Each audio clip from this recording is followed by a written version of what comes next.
iye zvino takagara naKanindo Queen aya muZimbabwe kana mukada kutaura nyaya yeKanindo music vatete Shantel Sithole ndo number 1 ava ndakagara nawo ndofunga munowaziva arete murise ndiri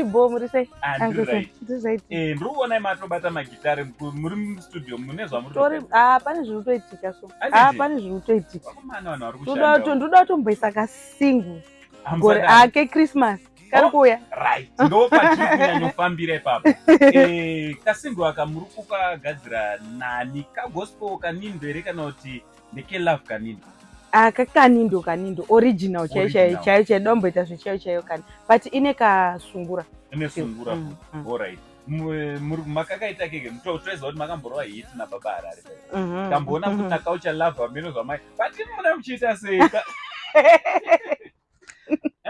ipapo chimbonazotsanangura how do you make it kuti munomboimba nababa Harare vanoimba jiti moti mupana wedance moimba naye zvandiri kuita ndiri kutraya kumixa kuti handisuda kuti Kanindo yedu iite Kanindo inonzi ndeyekuKenya kana kuti ndeyekuTanzania da kuti iite Zimbabwean Kanindo saka pepe pandinenge ndichifuse nevamwe vaimbi ndiri kutraya kutsvaga that originality yedu sese maZimbabweans ekuti ukachinzwa like mukatera music yangu manyatsonzwa kuti iKanindo but haisi Kanindo yaya that old Kanindo iZimbabwean Kanindo saka then ndichida kutraya kuti ndione ndikabatanidza zimudhanzo ndichatoita kahip hop neKanindo zvofanira kutobuda izvo ndikuuya ikoko alright so apa mune zvamuri kutigadzira zveChristmas ndiani akafeature panezvi because kuti munowanzoshanda nevamwe maartist panext pakaipa pane kabhomba vanhu vachigore rino handiti vanhu vakambotanzi vaita naCulture naMaititi havasi kundiziva vanhu vachaseka gore this time ndiri kuda kuita naMama V naMosha pakaipa mireka mone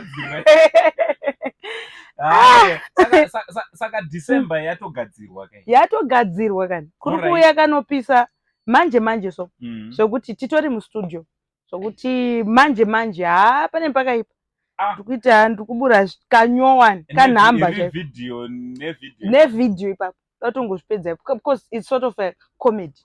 Alright, so muchingoshanda nasame producer wenyu Makumbe Production. Yeah, so maZimbabwe ndika ndofunga mangozvinzwa from Shantel Sithole and featuring Mama V ameno kuti kumwe kwakaita sei aiwa saka imugadzirira zvekuya. All you have to do is to go and follow her on all her social media platforms kuitira pazvinongokandwa chete mimi mototanga kuzipigwa nekunakirwa inini ndakatosubscribe ikoko ndakatofollowa papage rakanzi Shantel Sithole. Then ku Facebook it's Shantel Sithole Music. Chimboenda ipapo mutombonoona kana usati wamboona imwe music yawo yeKanindo, go and watch Kanindo ikoko kuchirwa madance. Pari kuuya kamweka ndandakangana kudzai ndine video iri kuuya apa naMaititi saka kari kubuda tarisire maybe this November. Saka hamusikuda kuzvokutomira. Hatisi kumira, hatisi kufanira kutombomira. Saka mazvanzwa next week sagara wasubscribe wafollower kuti basa ridi riende mberi zvakanaka. So from Uncle Saint na Shantel Sithole Music chitichi. Bye. Much love.